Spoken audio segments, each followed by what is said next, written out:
الذي قتل هوري هو أنت. ماذا؟ كازوتشي قتلها؟ نعم، أنا الذي قتلته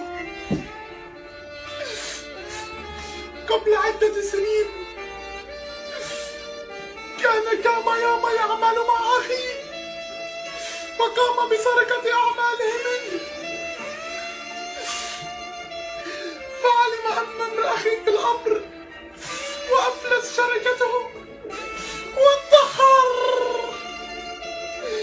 يا أخي،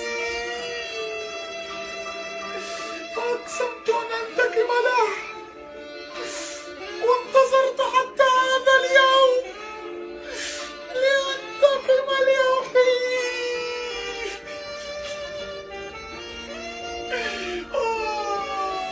أنا أعترف بالجريمة، أنا أستحق أن أسجن. يا ليتك كنت قبل هذا